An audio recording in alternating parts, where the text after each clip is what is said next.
Quando eu trouxe a noção do trabalho sexual, nessa perspectiva, eu não sei, porque a lógica a minha questão é com a lógica de exploração nisso tudo, né? Porque, de fato, o trabalho é explorado no capitalismo e aí não é o trabalho sexual só. É o trabalho. É explorado no capitalismo. Nós né? falamos muito isso essa semana. Pois é. E aí, como isso... E você até deu uma pincelada disso em um momento aqui durante o nosso programa, mas como isso se intensifica ainda mais no capitalismo tardio, assim, sobretudo recentemente. Só falta começar. Eu tava falando isso no GT que a gente teve essa semana, que foi super bom, organizado, né, num evento das Jornadas de Antropologia. Tava sobre um trabalho específico, né? E eu falei assim, a gente não pode dar de barato o que a gente tá chamando de exploração sexual. Sim. Até porque a gente tem consenso. Não tem um consenso. Porque, assim, esse termo aparece a primeira vez em 1993 com o ECA. Que aí a tradução é... né, a venda, o comércio, a produção, a distribuição desses materiais de conteúdo sexual de criança e adolescente. No Código Penal está escrito prostituição ou outro tipo de exploração sexual que só aparecem na reformulação de 2009, né? E aí a gente tem o índice do que é exploração do trabalho a partir, né, do direito do trabalho, os acordos da OIT. Claro que a gente vai se basear nesse nível de exploração, mas eu acho que a gente tem que desnaturalizar essa palavra para a gente entender o que é de diferente no trabalho, da exploração do trabalho sexual. A gente tem que fazer esse estranhamento, que é um pouco do exercício que eu tento fazer agora na tese. Quais são que a gente precisa criar esses indicadores até pra gente fazer política pública. Sim. Pra entender, por exemplo, eu sei que tem uma prostituição mais popular e jamais vamos criminalizar a pobreza. Mas qual que é o mínimo ali que a gente precisa para essa pessoa ter condições de trabalho, pra gente entender se ela tá só numa condição precária, se ela tá numa condição, por exemplo, análoga à escravidão, igual o artigo que a gente tem, mas quais outros critérios também que tem que se valer, né? Porque se a gente for no parâmetro que a gente tem da norma do Código Penal, então é muita coisa, Sim. né? Por exemplo, o ano passado teve uma ação da Auditoria do Trabalho, que uma amiga minha participou, depois teve até uma live sobre isso, eu conversei muito com o responsável, mas foi na cidade, no interior de São Paulo, teve 2 tipos de ação, né? Numa casa que... Aí eles falaram, meu Deus, Carol, não tinha exploração. Eu falei, jura? Mentira. Como é que era lá? Conta pra mim, né? De tipo, viu que era tipo isso, né? Que o quarto, o cliente que pagava, o valor ficava integral com a trabalhadora, a venda de bebida e tal. E eles falaram assim, o que a gente identificou? Veja só, uma fragilidade dos direitos do trabalhista, porque não tinha ninguém de carteira assinada. Eu falei... Como que assina carteira? Só que eles conseguiram assinar carteira. E aí a auditora me explicou o seguinte, falou, Carol, o Código Penal não pode sobrepor o direito trabalhista. Então, assim, a prostituição é considerada como uma ocupação. Então, ela pode estar com um registro em carteira. Ela não vai ter a regulamentação, mas ela vai ter os direitos como uma trabalhadora autônoma. E aí foi muito engraçado, porque as mulheres mais velhas que estavam trabalhando nas casas quiseram ter a carteira assinada, as mais novas não. Isso já é um bom indicador, né? Sim.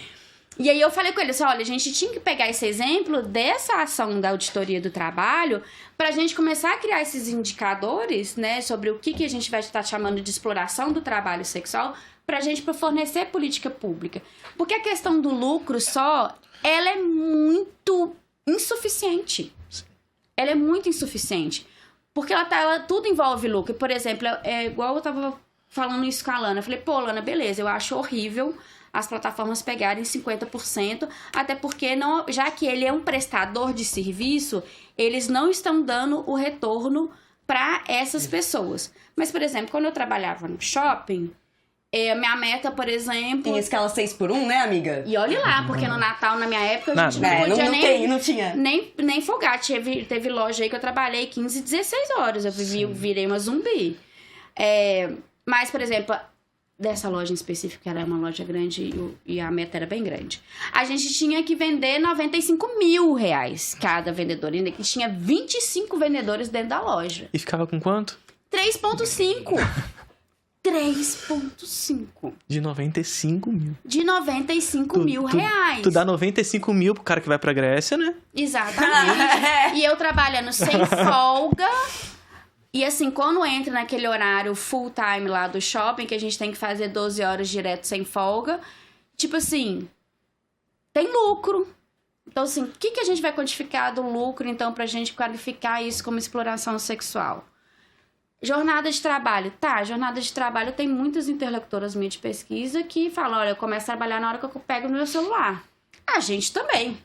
Vocês aqui, ó, os encontros, assim, né? Tem isso também. Então, como que a gente vai quantificar isso? É um agenciador. Beleza, mas como que, mesmo você fazendo um trabalho autônomo, porque é isso, você tem um trabalho autônomo, mas se você anunciar no site, você também tá pagando ali pra pessoa. Sim. Então, deixa de ser autônomo. Então, a gente tem que tirar isso. Então, como é que a gente vai fazer isso? Qual um valor que não vire um valor tão abusivo? O que a gente vai considerar como um valor abusivo? Pra gente identificar o que é um valor abusivo, a gente tem que ter uma média do valor do programa e quanto tempo de trabalho dessas pessoas. Mas a gente não tem, a gente vive com um fantasma, que são as mulheres que estão acorrentadas dentro de um quarto. Sim. Entendeu? Posso falar ainda muito mais sobre isso. Então, assim, a gente não tem isso pra gente quantificar. Eu sempre prezo e falo, né, de vários locais que eu fui, que é, primeiro fator que a gente tem que olhar é, claro, a liberdade, se aquilo ali tá consensual ou não, se a pessoa tá fazendo obrigatório ou não. Coação, seja psicológica, física, etc. Mas beleza. Se não tem nada disso, então como é que a gente vai começar a quantificar qual que é o nível de precarização? Sim. E aí que tá o nó pra gente poder falar daquilo que é exploração ou não. Sim. Não sei se eu respondo. Total. E numa lógica digital, como é que isso funciona? Porque assim, eu já vi alguns vídeos da Lana, por exemplo, falando dessas plataformas, Fatal Model e etc, enfim, que são nada mais, nada menos do que esses espaços onde você compra um espacinho para poder estar ali sendo divulgado. Mas uma série de digamos assim, intervenções abusivas com relação a para ter esse espaço para poder estar fazendo o seu trabalho, né? Como é que funciona, então, essa lógica de exploração no digital, pensando as plataformas e tudo mais? Cara, acho que a primeira coisa que a gente tem que falar é que essas plataformas, né, a gente já falou que elas não se colocam como uma plataforma de conteúdo sexual, uma plataforma de acompanhante ou coisa do tipo. Elas se colocam juridicamente como plataformas de tecnologia. Sim. Marketplace. Sim, tudo isso. E é curioso que essas plataformas, elas estão atingindo lugares, assim, elas estão no futebol agora, querendo comprar nome de time de futebol. Nos termos de uso, inclusive, eles fazem uma distinção clara que eles não permitem prostituição, tá? Pô. Fora tráfico de pessoas, etc. Por isso que eu tô te falando, que é um termo que é complicado. Mas sim, de várias dessas plataformas, né, Lana? Por exemplo, a gente foi escrever sobre o negócio, né, da questão do câmera privada. Aí eles falam nitidamente, proibimos prostituição. Mas essas... Mas aí... Assim... Essas plataformas, elas se julgam como empresas de tecnologia. Ok. Ai, até me perdi, amiga. Droga, eu tava começando agora e eu fico nervosa, eu me perco. Não, é que... tá. Mas o que acontece? Elas se vendem de um jeito, pelo menos grandes plataformas que eu tô, por exemplo... Aí você falou, mas tem plataforma que tá no futebol. OnlyFans, que eu estou. Lembra aquela luta que teve do Popó contra... não lembro quem... com o Bambam? Bambam. Não sei se vocês sabem, mas o Bambam, ele é garoto propaganda do OnlyFans. Sim. Tipo assim, Nossa, não sabia não. Então, aí você entra na rede, sei lá, no OnlyFans, né, o perfil que eles têm no Twitter, ou o perfil que eles têm no Instagram. Eles vão colocar esse tipo de pessoa. Eu não vi uma trabalhadora sexual, um trabalhador sexual sendo colocado lá como, tipo, fulano está aqui fazendo seu conteúdo. Não, é sempre uma pessoa... Uma pessoa que é famosa em outro meio. Tipo a Lumena do Big Brother abriu Privacy e fizeram marketing pra cacete em cima disso. Tem. Quem? A Anitta tem. A Anitta, sabia não. lembra quando a Anitta fez tatuagem no cu? Ela falou, então eu vou abrir um OnlyFans. E vou mostrar minha tatuagem no cu como eu fiz. Primeiro que eu acho que isso nem poderia pelas regras do OnlyFans, mas gente famosa é outra coisa, né? Não tem ban nem nada. E eles usaram muito o OnlyFans na época da pandemia, porque não tinha show pra fazer. E de uma forma você precisa manter ali um capital de giro. Essa galera bombou no OnlyFans. Sim. Só que o problema é que é isso. Essas plataformas, elas não se colocam como plataformas de conteúdo sexual. Elas se colocam como plataformas como se fossem membros do YouTube.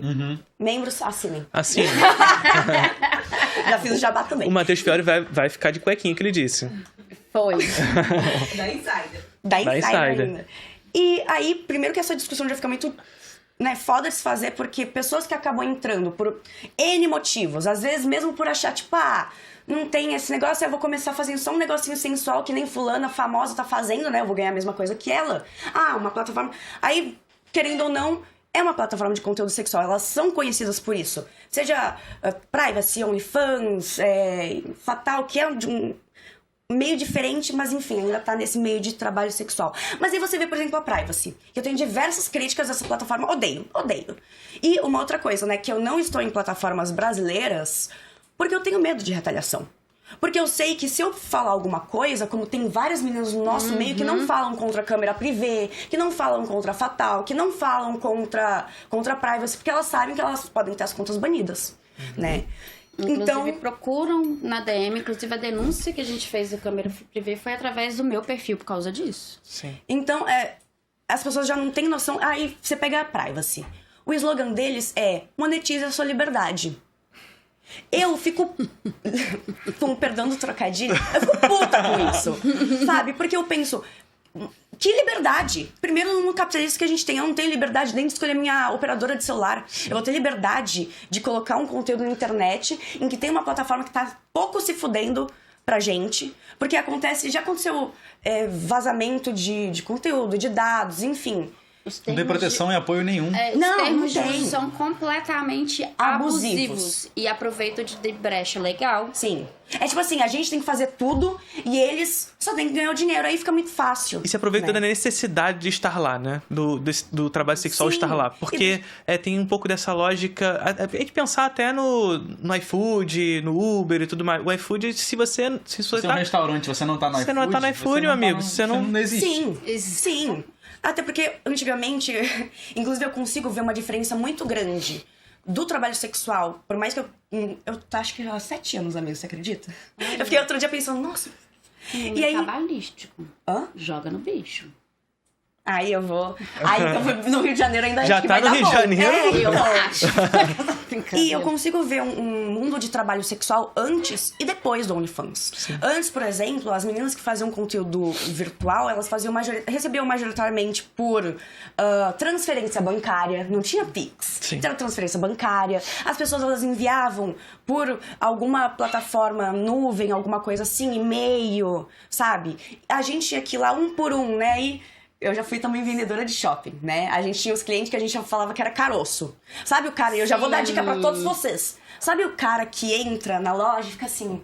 Aí chega a vendedora, oi, tudo bem? Porque eu sou fulano e não sei o quê. Odeio. A pessoa vira e fala assim...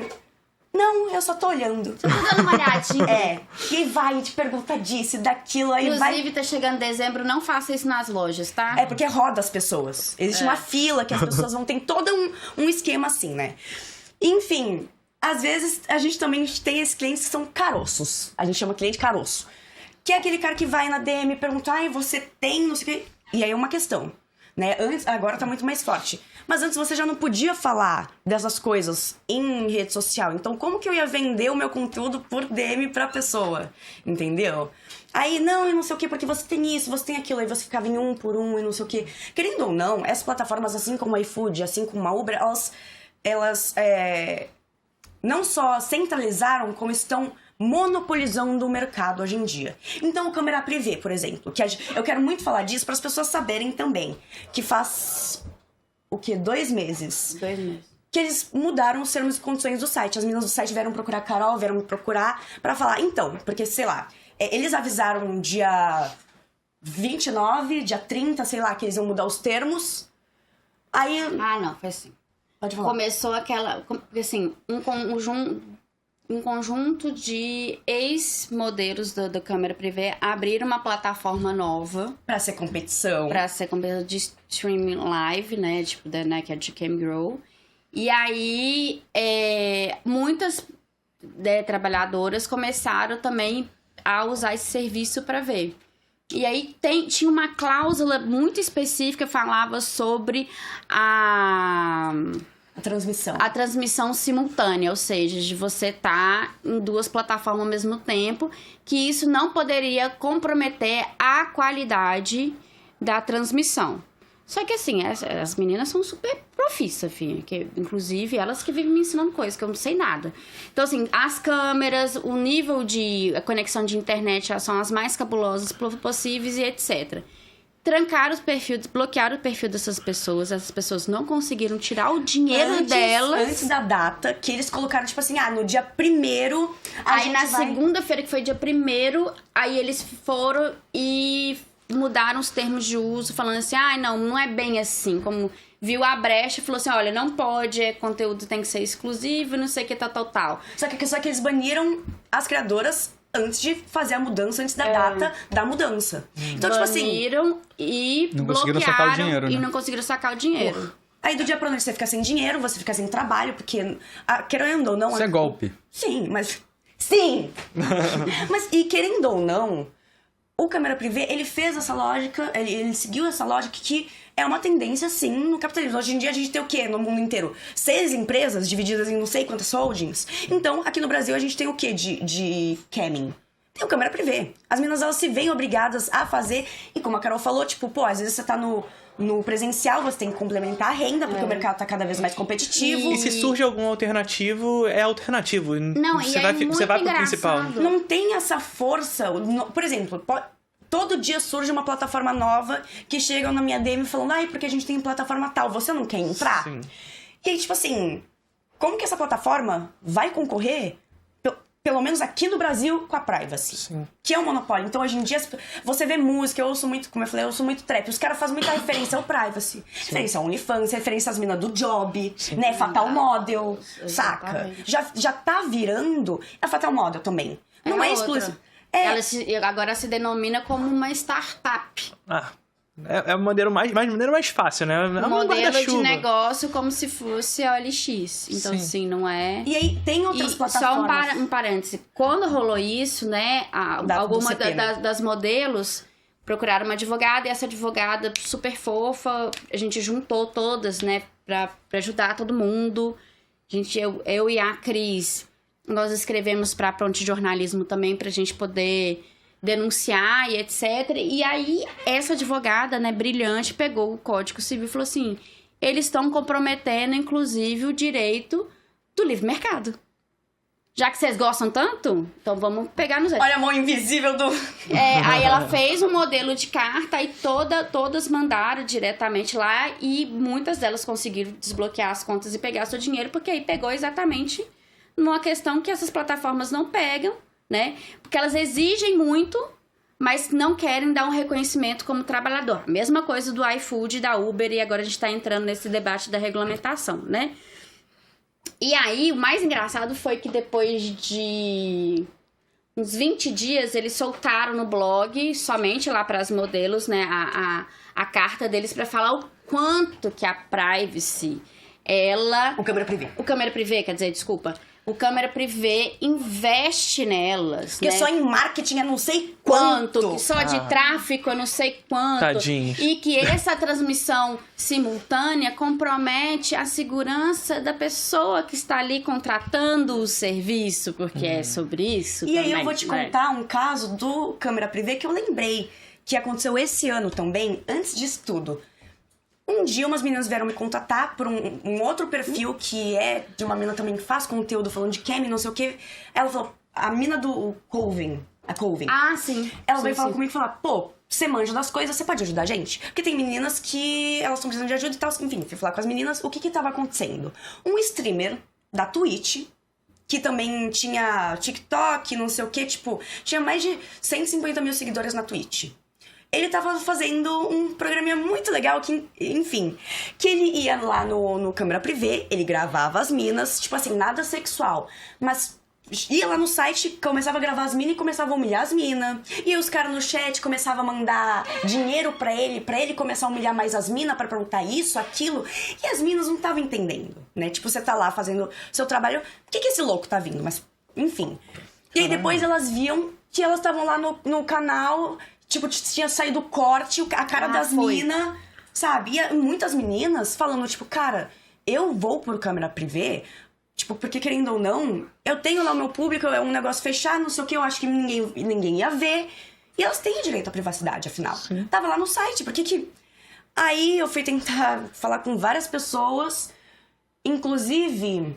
Eu lembro que uma das meninas, a Laura, fofíssima, ela não estava envolvida nisso, mas ela... Eu falei, cara, vocês já tentaram falar com câmera privê? E ela me mandou e falou assim, então, essa foi a resposta deles. Basicamente a gente não pode fazer nada porque não foi dentro da nossa plataforma. Tipo, Ué, mas a gente foi gravado e não sei o quê. Então aí vocês, trabalhadoras, têm que ir falar no site, na Twitch, pedir pra remoção. Tipo assim, você tá ganhando 50% de tudo que as meninas lucram. Você não consegue, você que tem uma assessoria jurídica que faz contrato a cada 2 meses querendo fuder trabalhador, você não consegue ir atrás da Twitch e falar pra banir esse merda? Sabe? Que tava lá, que não era a primeira vez que ele fazia. E os 50% que eles falam, que foi nessa carta aí que eles fizeram, foi pra falar que isso é investido de volta para elas. Porque agora a empresa conseguiu aí R$1 milhão de investimento, sendo que 700, essa coisa do tráfico, não sei o quê, melhorar a segurança, que contrataram mais funcionário para advogado, 300 em merchandising, não sei aonde, não sei aonde. Tipo assim, tá aí nesse caso. E por isso tem que sindicalizar, porra. Então, e aí a gente cai no ponto, que é essa ideia, porque que é importante falar que trabalho sexual é trabalho, todo o trabalho das que as associações falam, como é importante o reconhecimento, beleza, não gosta de me chamar de trabalhadora sexual porque tem muito estigma. Tá, mas todo mundo tá vendendo sexo, sensualidade, desejo, prazer, fetiche, então a gente precisa lutar com isso, porque quando chega um momento desse, inclusive quem vai estar mais de frente são as pessoas que estão lhe dando a cara, né? E assim, eu sei que é difícil, porque assim, tem formas de você também organizar, de você também não precisar se expor. Que é por isso que você precisa dessa identidade coletiva. Sim, né? sim. Porque a gente vai, né, conversa, vê se for para eleger alguém, então que esteja lá representante, mas que tenha, assim, pessoas para poder falar disso. Só que como que a gente vai conseguir organizar nessas pessoas, né, tipo... Se eu chego lá na internet me achando o máximo do progressista falando que a puta não pode falar. Sim. Olha o quão desumanizador isso é. Sim, sim. Isso é muito mais violento, é igual eu falo. Quando você vira na internet falando de uma pseudo-prostituta e etc. E quando você fala que não pode falar, isso é mais violento, isso corrompe muito mais a saúde mental dessas pessoas do que esse suposto cliente que você acha que fica falando e que fica lá maltratando e batendo nela, sabe? Tipo assim. Curtiu esse corte? Sabe o que você vai gostar também? As peças da Insider. Tô usando aqui oversize t-shirt, tô usando o everyday shorts, tô usando a cuequinha que é maravilhosa. As peças todas são muito boas, né? Dá pra ver pela qualidade aqui. E as peças da Insider, além delas serem anti-odor, além delas não desbotarem, elas também se ajustam ao calor do corpo. Então não fica com a peça amassada, sabe? É bom demais. E usando o cupom DESENCONTROSBF, você pode ter até 40% de desconto na loja da Insider no site deles. Então checa o link aqui na nossa descrição e não perde essa oportunidade que tá muito boa.